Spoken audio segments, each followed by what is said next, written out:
This is a Frontier Forum, brought to you by Latitude Studios. In the mid-2000s, Ben Brown worked at Constellation designing efficiency and demand response programs. DR was gaining traction in the residential and commercial markets, but the resource and the technology behind it looked a lot different than today. Well, I think one of the biggest changes is we don't use pagers anymore. I understand there are red phones still occasionally, though. Yeah, that part I don't work on as much anymore. But yeah, no, I think that the biggest evolution for sure is now more and more that we have connected devices as part of what homes and households have been adopting to help kind of reduce energy costs and have more control over comfort in their homes. And using this as a great way to engage and positively build trust with customers, I think has been one of the biggest changes over the last 15 years. There are now tens of millions of smart thermostats and smart water heaters across the U.S., and they've opened up a vast opportunity for managing demand that wasn't available in those early days. In 2012, Ben went to Google, where he worked on the company's smart home and Wi-Fi platforms. And later, after Google acquired the smart thermostat maker Nest, he led the development of new energy offerings. There, he saw the potential of another emerging tool, machine learning. You could see the power of these tools used towards a consumer product experience that was just really unique. The original Nest thermostat used machine learning to predict heating and cooling needs and respond to some dynamic factors like weather, which set the foundation for Google's demand response offering. And the technology has radically improved since then. And that has evolved a lot, obviously, over the last 15 years, where now the capabilities of anticipating when electricity prices are going to be going up or down, having unique insight in terms of like the thermal model of your home, having unique insight into like all the complexity around the grid and grid congestion and how that's going to evolve over time. That is exactly the type of things that AI is really, kind of really helps it sing. That work brought Ben to Google Labs, where he worked on large language models for energy and finance applications. And that's when he saw the other side of AI, the energy demands.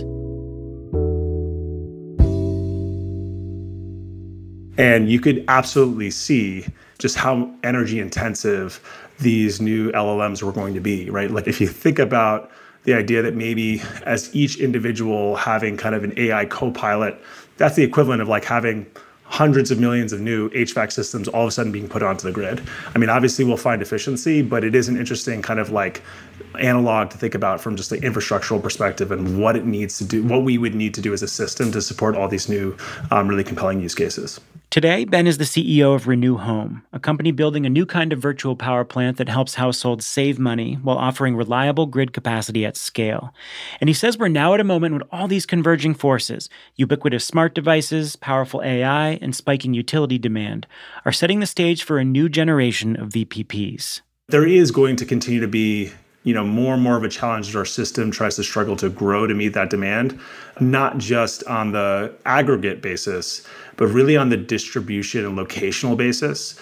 And I think that's also what's very unique about things like virtual power plants or DR versus just siting large central power plants. I'm Stephen Lacey. This week, a conversation with Renew Home's Ben Brown. It was recorded live as part of our Frontier Forum series. AI and electrification are driving load growth at levels we haven't seen in decades. The Department of Energy projects we'll see a 200 gigawatt peak on the U.S. grid by 2030. So I caught up with Ben to talk about designing VPPs in this new era. What role can they play in addressing the grid's urgent needs? I deeply believe that we're in the infancy of how impressive and how powerful these use cases can get. You talked a little bit about the limits of demand response. Can you talk about why you think it offers diminishing returns as a one-size-fits-all solution? Yeah, so I think when we think about traditional DR as what was originally constituted maybe 20 years ago plus, where in which we had like direct load control. The canonical example that like folks think back on is those old AC compressor switches, where kind of essentially you would have something sent out to a system to turn off the compressor. And so a household would be like turning down the thermostat to get cooler, and nothing would be happening. And it would just lead towards frustration. And so when we first launched Rush Hour Rewards 12 years ago, a lot of the intent there was to say, hey, if we could prove out that customers with more control, the idea that they can always change the thermostat, adjust, always get to a different comfort set point in their homes, with more control, you'd have a much higher opt-in rate, and you would be able to get more folks enrolled while still providing similar incentives for peak shifting and peak reduction, that we could achieve much larger rates of folks, and through larger numbers, we would actually be able to deal with smaller opt-out rates across the entire population. And that was proven out, I think, really well over the last 12 years with kind of the evolution of DR in terms of what we thought for rush hour rewards and DR 2.0 type of concepts. I think where we're at now, though, is that those were really targeted towards, peak hours of the year, right? Maybe 40 to 60 hours a year, where we were really just dealing with a heat wave. Now, obviously, we're seeing more variable weather throughout shoulder seasons. Like the last couple of weeks, we've seen a lot of kind of heat waves or cold waves, and that all of a sudden stresses the grid in unique ways. And so there's a lot more hours of the year where you're dealing with these kind of mini peaks on the system that the system really wasn't built for. And so how do we kind of, leverage more of an ongoing continuous resource to support that? But then I also think that, the idea when we start to incorporate in some of the distribution and locational value of these things, where in which, there's actually a lot more value continuously throughout the year, hundreds of hours of the year, where in which customers can save more money by helping support the grid in unique ways that would be different from traditional infrastructure, is also really compelling, and I think a really good direction for us to be going in. Okay, so tell me about how continuous demand response works. These subtle, personalized, continuous shifts. How does it actually work? Yeah, so I think a huge part of it comes down to this idea of control and personalization.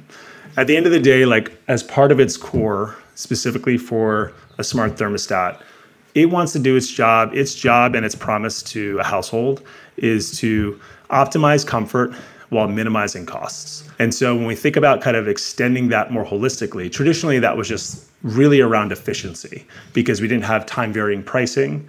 In the world we're moving to, where in which we have more now time of use rates, and we also have more stress on the system on a continuous basis, where in which households can benefit from reducing that stress and getting rewards for that, it makes sense for us to lean much more into this idea of personalization and really going deeper around, hey, we understand the unique rhythms and habits of your household, like kind of the flow of your day and where you're going and kind of what your preferences for temperature are during a given day. And we also have anticipation, because you have to remember, specifically heating and cooling is an asynchronous optimization, right? It's something that we want to get the house to the right temperature in 30 minutes or an hour. And so kind of have to be able to project what the next couple of hours of cost and grid congestion and your time to temp or time to heating or cooling your home based on the thermal envelope. All of those things are really well incorporated into something that, through deeper personalization and optimization, that we can do that's really targeted to households in terms of their preferences and minimizing their costs. And so back to this idea of continuousness, the only way to do that well is by really getting these things right and being highly personalized for households so that we can incorporate all these benefits to be able to deliver the core promise, which is you're comfortable all the time, and we are minimizing your cost and supporting deeper aspirations that you may have around minimizing your consumption of carbon-rich energy or minimizing the stress on the grid and these other things that you might also care about as well. And what are you looking at for opt-in rates so far? Yeah, so I think that's one of the biggest things that at its core, we can talk about these things, right? It's a cool concept to talk about it in the abstract. And I think a lot of the industry has for a long time. And what has been really unique, I think, across the industry is what we've been able to prove out through opt-in rates. And so we have actually seen both opt-in and engagement that we're getting nearly 75% of all new Nest thermostat customers that install a device are opting into energy shifting. And what's great about that is that it's not only that happening in terms of engagement and opt-in, we're also seeing nearly all of those folks years later still engaged and still leveraging it and having really high satisfaction around it. And so to me, kind of proves out the central point that we've been trying to articulate for a decade, which is with users having more control and a better experience in their home, you actually can get to an order of magnitude higher engagement and opt-in rate than what we have seen traditionally, right? If we think about like the traditional demand response programs from 15 years ago, the industry was probably seeing 10 to 20% opt-in rates. And so if we think about a world in which we can engage a much larger population and then being able to have personalization, like there still might only be 20 to 30 or 40% that want to kind of maybe trade off more comfort for higher rewards or cost savings. And that's great. And we can segment out that population, but it means it would be great to still have the other 40 or 50% engaged, even if the optimizations are more subtle. So there's this sometimes very intense debate in the industry about utility control or customer control, along the spectrum of distributed resources. And you firmly believe that customer control can bring better outcomes. Why? I think it's important for us to not look at that choice through a singular lens, which I also think can be somewhat flawed sometimes. So to me, customer control is a feature, not a bug. And the reason I say that is because the more customers feel empowered, the more they feel engaged in this overall part of supporting the energy system, dealing with kind of rising challenges to the system that have been increasing costs for a lot of folks in terms of, the increased demand that we've been seeing across holistically, but also some of the climate-oriented challenges that we've been seeing. And so having customers engaged in part of this is a really important feature because they now feel more empowered and a collective part of the solution going forward. And so I think that's just one fundamental thing that I think sometimes gets kind of overlooked. The second important thing to my mind is if we're trying to build a resource, when we think about like the power plant side of the virtual power plant analogy, a lot of it is actually you're trying to build a resource that can perform for 15 years. Plus, right? If that's kind of us trying to say that a residential aggregated resource is as good as a natural gas power plant. And I think if we're trying to push in that direction, in order for folks to want to engage and be supportive of the system longer term, they have to feel like they're in control. If they don't, and if we don't have trust in that system and we don't kind of continuously engage and reward customers around that, then it's one of those things that we could see folks peter out of that over time. And then it does not have the same kind of benefits that you would think about from a power plant in terms of longevity.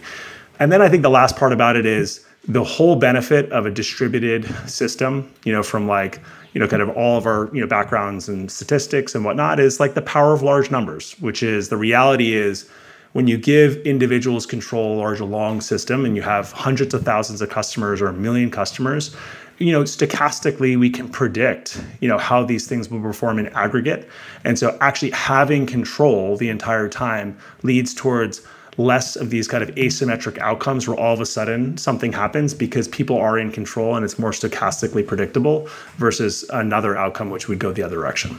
So there are many models that are approaching batteries as core to virtual power plants, and you really think that HVAC systems represent a really important resource. So you talked about why you're focusing on HVAC first, that you're expanding to all these other connected devices in the home. How do you see these grid interactive devices evolving over the next 5 to 10 years as part of the foundation of the VPPs you're developing? We tend to sometimes get really excited by the kind of silver bullet technologies, or we get excited about something that feels like is a new evolution that has not had a massive adoption yet, but feels like if it did have adoption, would have a bunch of beneficial characteristics in terms of supporting the needs we have going forward. This is a all hands on deck moment. We have, it's very different than where we've been for the last couple of decades. As you mentioned, we have mostly had flat demand.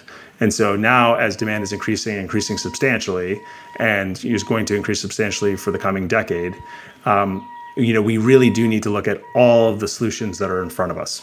And so to me, the idea of not incorporating what is by far kind of the largest existing set of resources and infrastructure we have in the country, which is the 80 million plus central HVAC systems and 80 million plus hot water heating systems that is existing thermal storage infrastructure that exists across our country, would just be kind of insanity to me, given the size and the scope of the problem.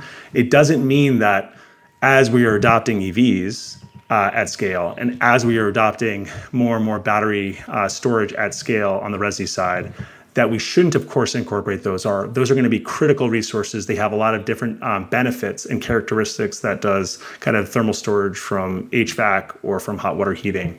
But we need to leverage all of those because, from the benefits of both the scale that we need and the adoption curves that we have to ride, it is important that we're having a solution that is, benefiting from the fabric of those things working together in concert. I presume a VPP is a lot more cost-effective than a natural gas peaker and a lot faster to deploy. You're looking at a moment when it's really impossible to get equipment. Goodness knows what's going to happen with tariffs to make build-out more expensive. So tell me about comparing a VPP to, say, an alternative gas peaker option for a utility. How should they be evaluating these things against each other?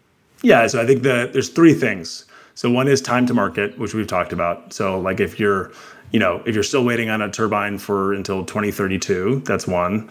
Two is definitely cost effectiveness. If you look at the Brattle report, it's a good example of that. We believe that a VPP similar capacity resource would be 60% of the cost of a natural gas peaker investment. And honestly, that's probably outdated because now we know that building natural gas peakers are even more expensive over the last few years just because of the wait times and some of the additional costs that are going into it. And a VPP would also be 40% of the cost of a utility scale battery investment. So we believe those, for the first two, timeliness, cost effectiveness, and honestly, the third thing, which I think also just gets overlooked a lot, is the distributed nature of the resource. We've talked about that, and that's actually something that is not getting incorporated nearly enough, but we all know a huge part of our challenge going forward is updating the distribution infrastructure that we'll need on an ongoing basis, especially with new use cases coming online with more EV charging on the edge, more home electrification. These are challenges that are definitely going to be a key part of our distribution challenge going forward. And so I think that the decentralized nature of a VPP represents, when engaged properly and incentivized properly with homeowners, represents a huge benefit that honestly will be dependent on going forward. So you've got a plan to build out a gigawatt of capacity in Texas. What are the phases of scale for building that much capacity? What's beneficial about the partnership we have with NRG in Texas, which we announced earlier this year, is that one, we have a large existing customer base of Nest thermostat customers as well as other platform partners that we have, in addition to, obviously a huge base of NRG retail customers in Texas. And so what's nice about it is that when fully engaged and brought together, that already represents a fairly large resource of the where we're starting from in terms of getting towards that 1 gigawatt goal. But a huge part of getting to the 1 gigawatt goal will also be starting to give access to low cost and no cost thermostats, smart thermostats across NRG's existing user base and growing user base. Also deploying other targeted technologies, whether that's batteries, EV chargers, really thinking through how we support folks along the home electrification journey. And so we definitely have a great scale of households and engaged households across Texas. And so a large part of what we're going to be pushing as quickly as we can on with a great partner in NRG is really just distributing these technologies to folks. So what has changed the most since you've been working on this in terms of how utilities and grid operators view these resources? So, I think, the last 15 years has been first phase, which we talked about, was proving, when we launched Rush Hour Awards, then it was about proving to utility partners that if we gave more control to users, we would actually build a much larger population of folks that were enrolled.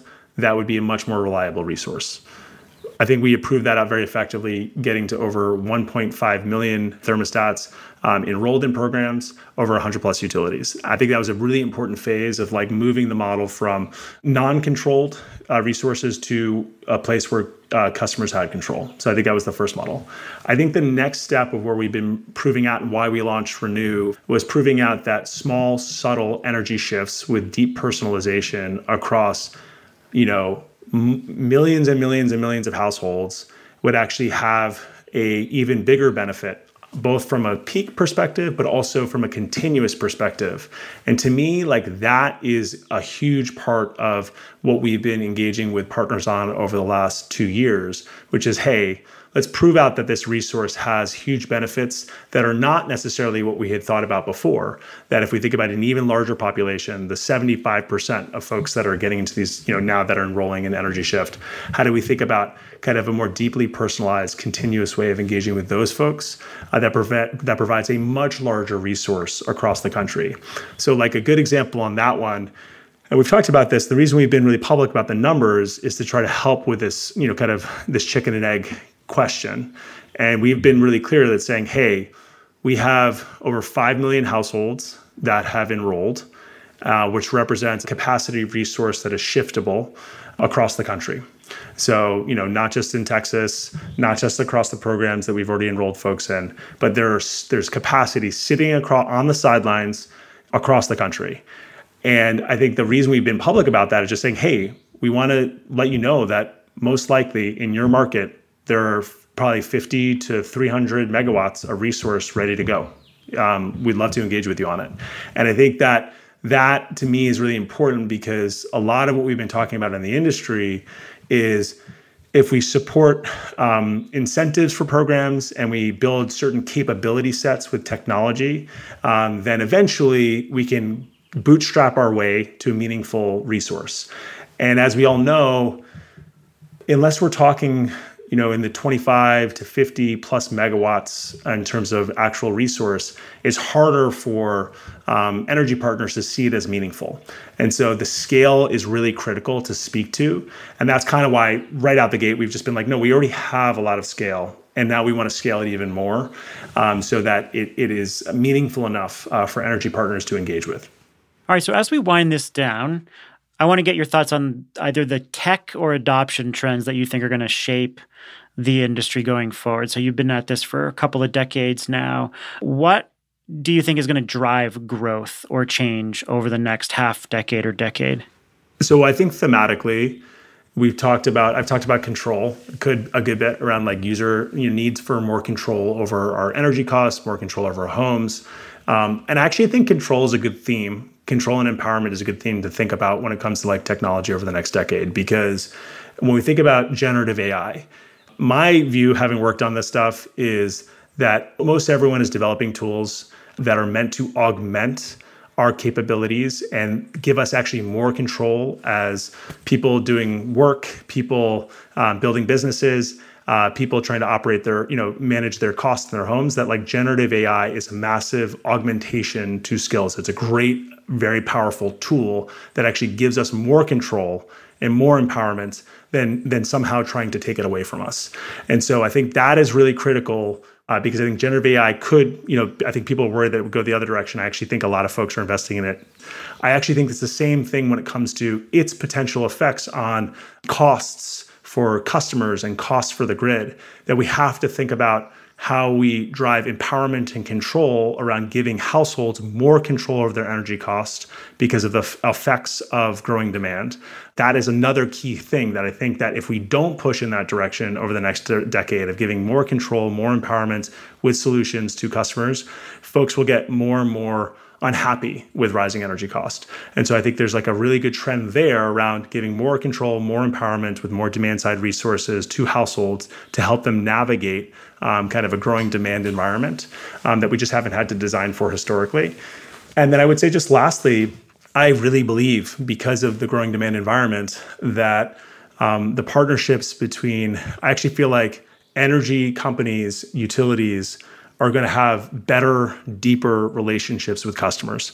I actually think it will go in the other direction that we've seen trends-wise historically, where I actually think there's a huge opportunity to build really positive, reaffirming relationships between energy companies and customers because of this more control over costs, more empowerment to customers with how they're leveraging technology in their home to mitigate costs and to have more control over the experience in their home, like comfort.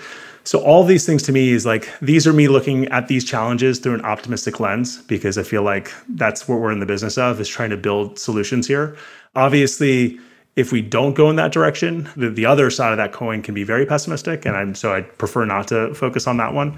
But I do think that these trends are coming. Like, I think there's a lot of folks who are, maybe aren't as aspirational about how much AI will grow in terms of its use cases. I haven't worked on this stuff. I deeply believe that we're in the infancy of how impressive and how powerful these use cases can get in terms of tools and customer empowerment and use cases. So I just think that is going to happen.